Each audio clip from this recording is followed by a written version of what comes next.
Hey friends, welcome back. Today's another book haul, but it is the best type of book haul. In my city, there are a bunch of really amazing independently owned bookstores, and last month was the second annual Indie Book Crawl. If it's not clear, the city I live in is Indianapolis, so it's Indy's Indie Book Crawl. A book crawl is basically, if you've heard of a bar crawl, where you hop from like bar to bar and get a drink. It's the same situation, except we're hopping from bookstore to bookstore and supporting small businesses and bringing money and community into the spaces that matter most. It's an amazing thing. I love it so much. When it was going on last year, I was actually like violently ill.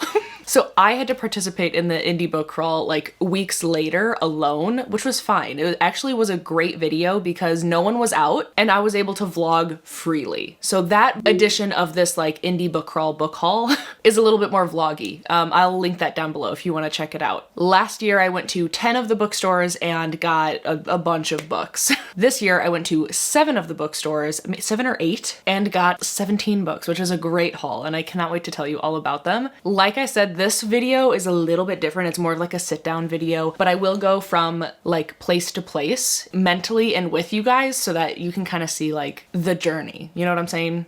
Okay. The hardest part is going to be remembering exactly what books I got where. Let me put them in piles. It's all coming back. Yup. All right. We're gonna start off strong with the very first store being Tamara Bookstore. The owners, Jake and Julia, are some of my friends. They are actually who organized the entire thing last year and this year, but they had originated the concept and it's just brilliant. They are great people and they bring so much to our little city. So I'm honored to know them and I definitely spend a lot of my money at their bookstore. One of the first evenings of the book crawl, because it goes from Thursday, Friday, Saturday, Sunday. I could not participate every single day because I do have work. But on Friday night, myself and Nathan from Schizophrenic Reads hosted like a little like content creator influencer party for like a kickoff. We had DJ Last Name Song DJing in the bookstore. There were drinks, there were conversations. It was a great time. And obviously we were all shopping as well. So my first stop is Tamara Bookstore and I got 5 books. Those 5 books I'm so excited about.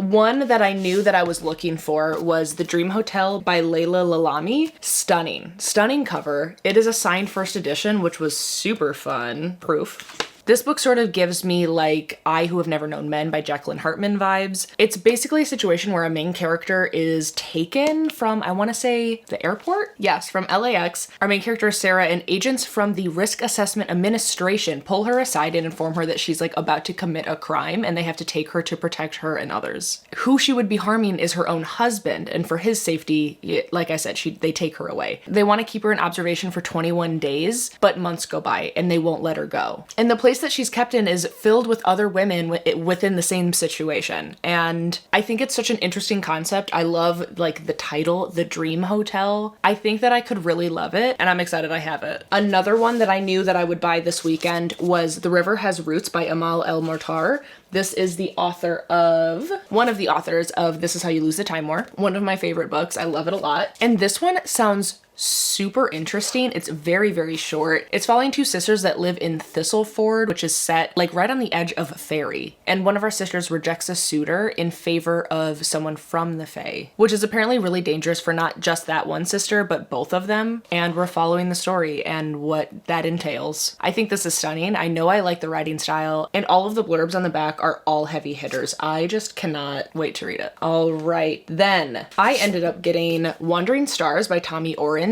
I still have to read There by this author, but this one particularly I wanted to own. I actually have There on my Kobo out from the library. I don't know when I'll get to it, but hopefully soon. But I wanted to own this book particularly because, fun fact, one of my favorite books ever now and my favorite book of the year so far is Martyr by Kaveh Akbar. And Kaveh and Tommy actually exchanged pages when writing Martyr and Wandering Stars, and I think it would be really interesting to see if there was any influence in either book from both of these incredible authors. I don't know a single thing about this book. I just know that situation and it was enough for me to purchase it. This one is following our main character Star, who was the survivor of the Sand Creek Massacre. He's brought to the Fort Marion prison castle where he's forced to learn English and practice Christianity by Richard Henry Pratt. Pratt is an evangelical prison guard who goes on to create the Carlisle Indian Industrial School school. It's an institution dedicated to the eradication of Native history, culture, and identity. And then generations later, Starr's son Charles is sent to the school, where he is brutalized by the man who was once his father's jailer. Under Pratt's harsh treatment, and with the help of a young fellow student, Opal Viola, the two envision a future away from the institutional violence that follows their bloodlines. Obviously a heavier read, as is Martyr, and I've heard great things about Tommy Orange as an author as a whole, so I am excited to own this. I think, again, that similarity potential, or at least the relationship between the two authors, I just really love. Two more from tomorrow. I have never seen this book in person, so I saw it and got excited, even though I know it's going to be very difficult for me to read. This is 10 minutes 38 seconds in This Strange World by Elif Shafak. This book will probably make us all cry. This book is so interesting. I haven't really heard anything quite like it. The very first page is titled The End, because our main character is dead right when the story starts. Her name is Tequila, and she is murdered and left inside a dumpster in Istanbul, but for 10 minutes and 38 seconds, she has like heightened awareness while her brain is still active before she like officially passes away. And so this book is those 10 minutes and 38 seconds. And we're following, I think, a very wide range of situations, like memories that she has, relationships with other people. I think also like the situation in which she is murdered. Like I have chills just thinking about it. Like I have heard that the writing is incredible. I do think that it will be a little bit difficult to read, but it's so interesting and I have heard not a single bad thing about it. So it was very exciting to see it. And when I did see it, I did purchase it, obviously. The last one that I got from Tomorrow, I almost bought weeks prior, but I knew that I would be back for the indie book crawl, so I held off and I did purchase it and I'm so excited about it. It is Japanese stories called Unusual Fragments. It's 5 short stories, all by Japanese authors, all translated by different people as well.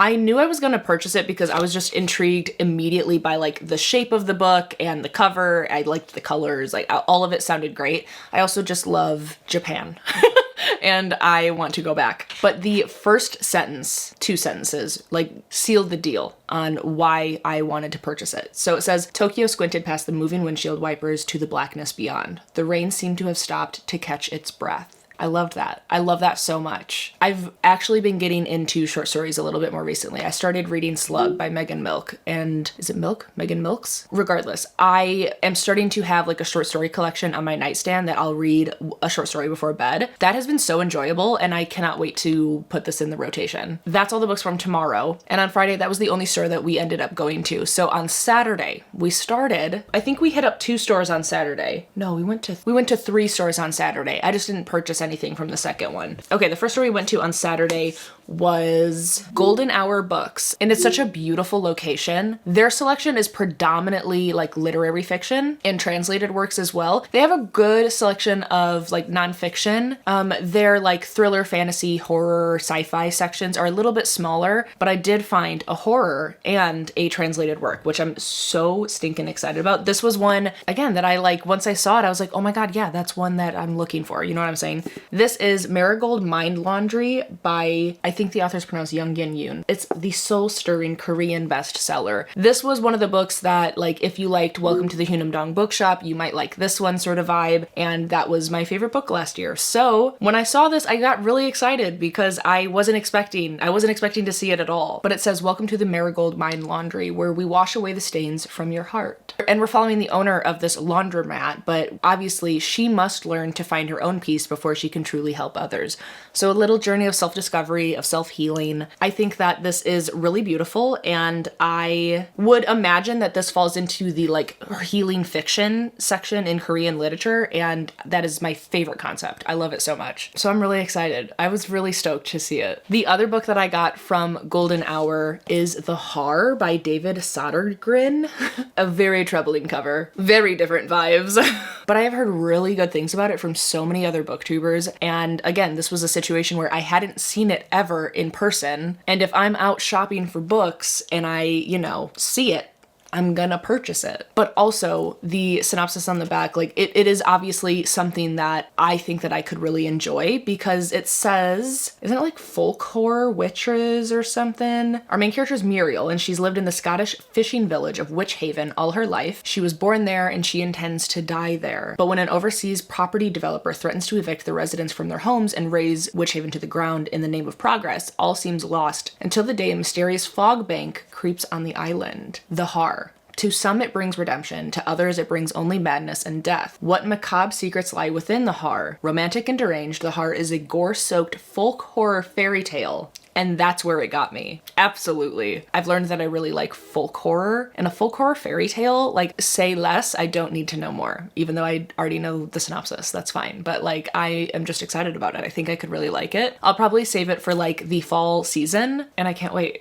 Golden Hour is actually right next to a really cool little vinyl shop called Luna. Caleb and I, really early in our relationship, we actually saw like a couple shows there, like random afternoon shows. It's really cute. And they have a great selection of vinyls. The people that work there are phenomenal, just really good energy. We did end up picking up 3 vinyls from Luna. They're downstairs, I don't feel like grabbing them, but we got Soft Sounds from Another Planet and For Melancholy Brunettes, both from Japanese Breakfast, and then also Good Kid, Mad City by Kendrick Lamar. That album is just like so canon for me growing up, and I've wanted to purchase it, and we were spending money, so I bought it. After that, we got lunch and a coffee, and then went to the other bookstore that day that we ended up discovering is the Whispering Shelf. I am in love with the Whispering Shelf. It was like, honestly guys, one thing you need to understand is how absolutely packed everything was. There were masses of people. Like, I couldn't safely film anything, which is why I think the other vlog that I'll link down below is fun in a different way, because yes, like, we're here chatting, we're hanging out, and this is fun too, but like actually vlogging, going from bookstore to bookstore, is a different energy as well, and that was fun. There were just so many people out that I didn't want to film B-roll. I didn't want to, I don't know, like, if people don't want to be filmed, like, I just don't want to film them.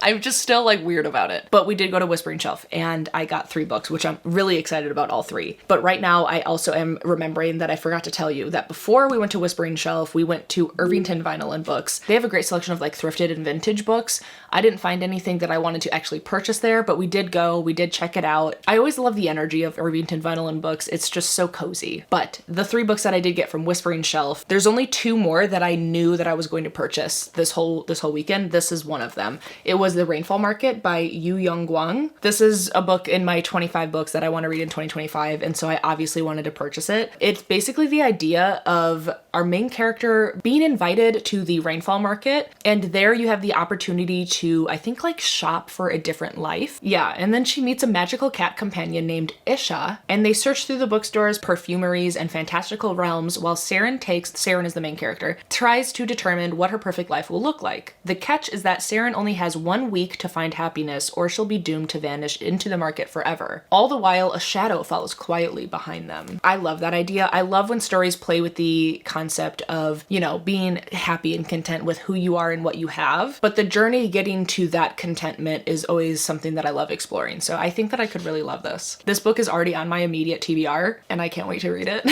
It's Heavenly Bodies by Imani Eriu. This is a romantic fantasy that has Greek mythology and shadow magic with a tantalizing enemies to lovers romance that will rewrite the stars. Another one that, like, I've heard good things about it, especially from Steph and Vish, both other book creators that I really love. And the second book, and I think it's just a duology, is coming out in November, I believe. So like maybe I'll read it towards the end of spring so that it's like nice and fresh for me to pick up the second book. But yeah, I've heard great things and I'm excited about it. The last one I got was purely a cover buy, kind of a spine buy actually. And at checkout, I got specifically complimented on this book, which is always a good feeling because there's a literal spine all the way down, the whole thing. I thought it was really cute and creepy at the same time. This one is Necrology by Meg Ripley. I liked the different shape of it. I thought it was very interesting and I loved how it sounded. It's a book that I've never heard of before, but it says, it's amazing what the spirit can cope with to preserve the body. My spirit is a mighty oak that just won't fall. It says, in a fantastical aftermath of the Salem witch trials, magical women known as the Dirty 40 have signed a contract swearing off their innate magic in exchange for freedom from violence by non-magical freemen. 200 years later, in a Catskills orphanage, headmistress Whitetail has sprouted antlers, proof of a violated contract. When her wealthy benefactor visits proposing marriage, her appearance sparks abuse. Rushing to her teacher's defense, 8-year-old Rabbit curses the beard dead, and Whitetail is arrested. As she awaits her trial and execution, Rabbit is groomed as the freemen's star witness and learns of the terrifying reality to which they aspire. With her magic at stake and a loose tooth in her mouth, Rabbit has little left to lose and a revolution to gain. I love witches. I love a revolution. Sounds like it could be like a good for her sort of vibe. And again, I was complimented on it, which is always a great sign. Then Sunday comes around and I went out by myself and I went to 3 more bookstores. I'm really hoping that my camera makes it to the end. I don't think it will. I might have to change the battery at some point. I started off by going to Wild Geese Bookstore, which is one of my favorites. It's just a little bit of a drive for me, so I don't go often at all. But the one book that I did get from there was the final one that I knew that I was going to purchase this weekend, and it was Wild Dark Shore by Charlotte McConaughey. It is everywhere. If you haven't seen this cover or title in the recent months, then I'm surprised. I've heard nothing but good things about it. Oh my god, it's signed? I had no idea. Excuse me? I had no idea this was signed. That's pretty cool.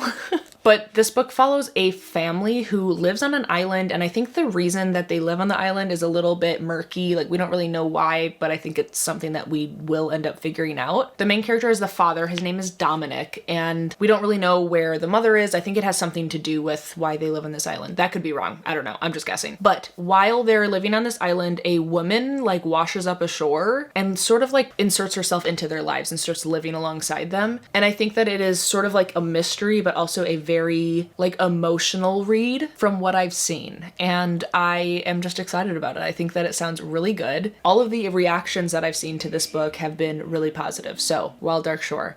After that, I ended up going back downtown Indianapolis and went to Loudmouth Books, which I am so happy that I did, because like it's my second biggest haul from a singular bookstore for this like event. Loudmouth Books is owned by Leah Johnson, who is an author. One thing that's really cool about her bookstore is that she only sells BIPOC authors, and a lot of them are queer, and it is just such a breath of fresh air in that store. I love it so much. They have a phenomenal kids section, and I just love it every single time that I'm there. I ended up getting 5 books from this location as well, which I was super excited about. The first one is another like story collection, which I would be excited to again put in the rotation for my bedside table, but it is Lot by Bryan Washington. I have seen this cover around and I've been intrigued by it, but there is a specific quote from Ocean Vuong on the back that made me absolutely want to purchase it. It says, "This is a story collection that feels like a novel, not because the characters return throughout the book, but because Washington's astute world building creates an ever-widening scope of Houston that imprints itself on the mind and the psyche. He has such an incredible skill at texturizing people and their histories through each story that the two elements feel consequential to each other. It is a treat and an inspiration to witness." I was obviously going to purchase it after reading that. I know that Bryan Washington also has another book, Memorial, which I almost also purchased, but then I started finding many other books, so I decided to start with this one, and I'm just excited about it. I do have to change my battery. 1 second.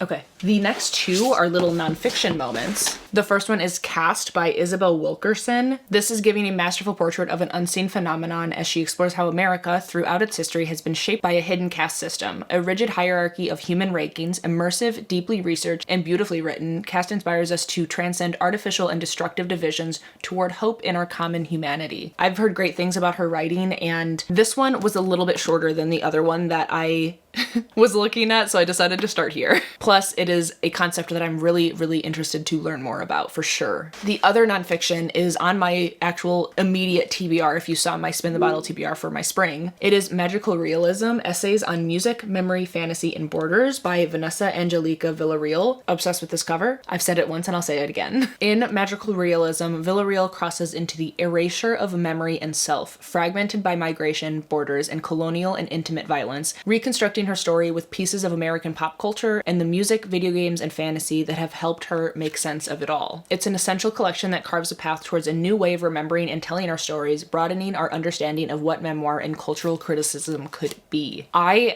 at my like basis and core just know that I love magical realism as a concept, and I think that writing essays on it to touch on these concepts sounds super interesting, and I'm excited to read it. I also got Rivals by Jane Peck. This is the sequel to The Verifiers, which I absolutely loved. I love Jane Peck and her writing. This is basically, the first one at least, is a situation where our main character works at this company that is sort of like a secret. And the purpose of the company is people go there to see, almost like a private investigative sort of thing, but they go there to see if the person they're talking to online is actually who they say they are and if they're being truthful. And our main character is like one of the people that work there. And this is the continuation of the story. I loved the first book. I don't see anyone talking about this series like at all, but I loved it, and I am so excited to have the second one. It sort of gives me like cozy mystery vibes. It's not like high stakes and high energy. It's like pretty cozy. The last one I got from Loudmouth Books is Please Stop Trying to Leave Me by Alana Saab. Very interested in the cover immediately, but it sounded so just different and wacky. I'm gonna read you the synopsis because it's worth it, okay? It sounds crazy. While God is sending her signs through Instagram and Spotify demanding she break up with her girlfriend, Norma meets with a new therapist for one reason. She really needs to write again. She only has a few pages to go to finally finish her manuscript, but she can't do it until somebody tells her what kind of a story she's living in. Her new therapist diagnoses her with depersonalization and derealization disorder, but Norma isn't having it. It's just oblivion. Now, haunted by SSRI side effects and with life becoming less fictional by the day, Norma has never felt crazier. And instead of writing, she finds herself obsessing over the world's poorly plotted reality. Like, who even wrote this story that's on there? Like, I'm not saying that, that's on there. And then there's Norma's girlfriend. Could she be Oblivion's antagonist, the manuscript's savior, or maybe Norma really should leave her after all? I just think this sounds like an absolute roller coaster, almost fever dream. Like, we don't really know what is actually going on and who is trustworthy, so I just had to buy it. I had to buy it. I haven't seen it anywhere, and that's the point of these shopping trips, you know? Buying things that you've never heard of before but sound great to you, and this sounded great to me. Okay, and then my final stop on the way home, it was a last minute decision, and I'm so glad that I ended up going. Indie Reads. Been there so many times before in my life, but on my way home I decided to swing in on the last day, like 25 minutes before close on the last day of the book crawl. And I ended up purchasing My Government Means to Kill Me by Rashid Newson. I've seen this book so many times, and I also don't know why I haven't purchased it before. I don't think I actually read the synopsis ever, but what's really interesting about this book for me particularly is that the main character, and I think the author is from Indianapolis, but the main character is also written as being from Indianapolis as well. So if we visit Indy in this book, I think it would be a cool little, like, I don't know, cameo. You know what I'm saying? But this is an action-packed, entertaining inside look of the life of a young political rebel. Written with unflinching tenderness, Newson gives us an honest and compelling portrait of a gay black man coming of age. It's a larger paperback, which is kind of exciting. The text is really large. I'm excited to read it. I just love this cover so much. So those are all 17 books that I got during the Indie book crawl, but I do want to just mention a couple other books that I have purchased since then. Just a few. I ended up getting my own matching set and hardcovers of Heartless Hunter and Rebel Witch because I love it so much. I know that I'll be talking about it more throughout the year because I think it'll at least be in my honorable mentions for the year. I had such a great time with this duology. It is a witch and witch hunter romance. It's phenomenal. Their chemistry and banter is amazing. And not only is it like fun to listen to, it's also believable. I love their relationship. This is like a 5-star series for me, truly. I had a great time. I also got gifted Bloom by Delia S. Dawson. I think, who gave this to me? There was no note, but I remember having a conversation. Yes, yeah. Court ended up sending this book to me. So again, this is one of my favorite books probably ever. It was in my top 10 of last year, so I've already read it, but I am just so excited to have my own physical copy so that I can make Kayla read it. If you haven't read Bloom and you like sapphic horror, you need to read this. You need to. The last book that I got was another author talk that I went to recently, hosted by Tamara Bookstore. It's Opioid Indiana by Brian Allen Carr. If you like Demon Copperhead, this is a book that I would recommend to you. I haven't read it yet, but the conversation that I listened to with him, he's such an amazing person. I really loved listening to him talk, but that recommendation is very solid. The last thing that I want to show you are just like the little goodies that I got. I got a bunch of stickers and then a little notebook. Let me put this on autofocus so that you can actually see what I'm talking about. Ready? This is just like a pink notebook. Very cute with little hearts, and it's literally just like an empty notebook. But this was at Loudmouth, and it was at checkout. I had to purchase it. I got like a flower bouquet, what is it, bookmark? Very pretty. The rest are stickers. You ready? This is gonna be annoying, isn't it? Please focus. Okay, serotonin booster, like a pill bottle with books coming out of it. Absolutely adorable. This one I love a lot. It says, okay, we're doing manual focus. It says make something every day, which is really, really cute. Sardines. I thought it was cute. This one is I like my books epic with the little dragon. A cutie little pink Nintendo DS because I definitely had one when I was young.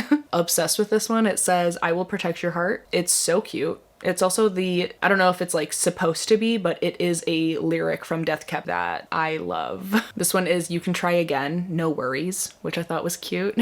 Just a cute little bookworm. Protect Black history. I'm a little crabby.